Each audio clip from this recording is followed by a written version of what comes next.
हाय दोस्तों, आज हम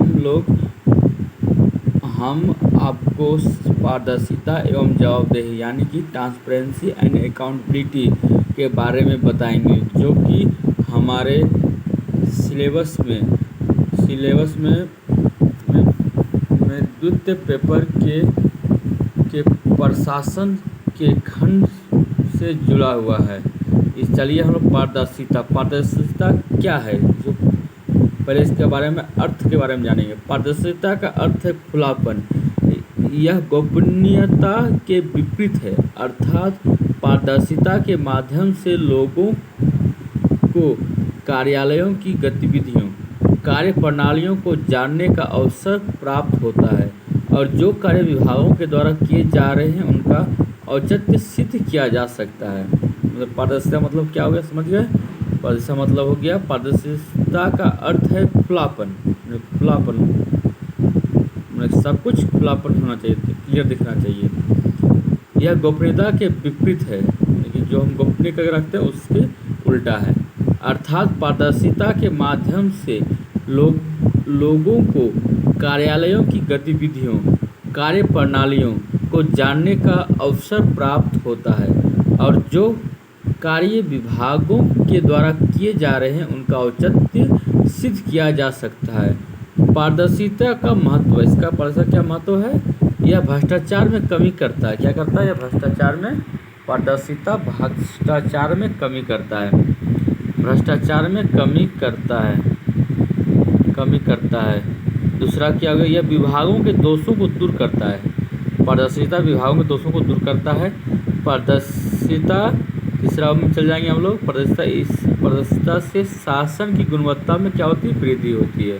पारदर्शिता से शासन और प्रशासन में लोगों को भागीदारी का अवसर प्राप्त होता है। पारदर्शिता रहने से क्या होगा? शासन और प्रशासन में लोगों की भागीदारी का अवसर प्राप्त होता है। पांचवा क्या है? इससे शासन और प्रशासन के प्रति लोगों में विश्वास की भावना उत्पन्न होती है। छठा, यह शासन तथा प्रशासन के लोगों की उपयोगी प्रासंगिक बनाता है। भारत में पारदर्शिता। भारत में कार्यालयी गोपनीयता अधिनियम 1927 ऑफिशियल सेक्रेट एक्ट 1923 लागू है।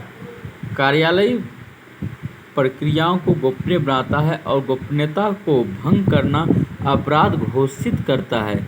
यह ब्रिटिश कालीन कानून अभी भी विद्यमान है, जिसने गोपनीयता पर आधारित कार्य संस्कृति को प्रोत्साहन दिया, किंतु अच्छे शासन की अवधारणा के लागू होने के पश्चात अब पारदर्शिता पर बल दिया जा रहा है और कदम उठाए जा रहे हैं, जैसे ई शासन की स्थापना, शासन का अधिकार लागू करना आदि। जवाबदेही, अकाउंटेबिलिटी। ये समझते हैं प्रशासन में जवाबदेही का मतलब क्या है। जवाबदेही का अर्थ है कि पदाधिकारियों को उनके द्वारा किए जाने वाले कार्यों और उनसे उत्पन्न होने वाले परिणामों के प्रति जिम्मेदारी सुनिश्चित की जाए। यह जिम्मेदारी कठोर और अनिवार्य रूप से सुनिश्चित की जानी चाहिए, अर्थात बाध्यकारी होनी चाहिए।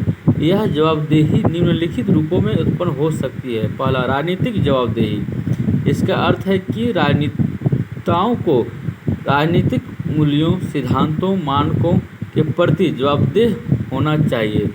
उन्हें नैतिक के आधार पर कार्य करना चाहिए और विधि के शासन का पालन करना चाहिए। दूसरा है प्रशासनिक जवाबदेही। इसका अर्थ है कि प्रशासनिक अधिकारियों को प्रशासनिक सिद्धांतों, मूल्यों, मानकों के प्रति जवाबदेह बनाया जाए। तीसरा है व्यावसायिक जवाबदेही। इसका अर्थ है कि विभिन्न पदाधिकारियों को सेवा संबंधी नियमों, मानकों, आचरण से संबंधी नियमों के प्रति जवाबदेह बनाया जाए। चौथा है लोकतांत्रिक जवाबदेही। इसका अर्थ है कि पदाधिकारियों को लोकतांत्रिक मूल्यों के प्रति जवाबदेह बनाया जाए। उनमें संवेदनशीलता, प्रत्युत्तरदायित्व और जनभागीदारी को प्रोत्साहन देने वाली भावना को प्रोत्साहन दिया जाए। जवाबदेही सुनिश्चित करने का सबसे प्रभावी तरीका है कि ब्रिटिश कालीन कानूनों को समाप्त कर नए आवश्यकता के अनुरूप नए नियम का सृजन, नियम कानून आदि को निर्मित किए जाए, किंतु ऐसा नहीं किया जा सकता है। अतः निम्नलिखित संकल्पनाओं के माध्यम से जवाबदेही सुनिश्चित करने का प्रयत्न किया जा रहा है। इसका उदाहरण क्या है? जवाबदेही का सूचना का अधिकार एवं सिविल समाज आदि।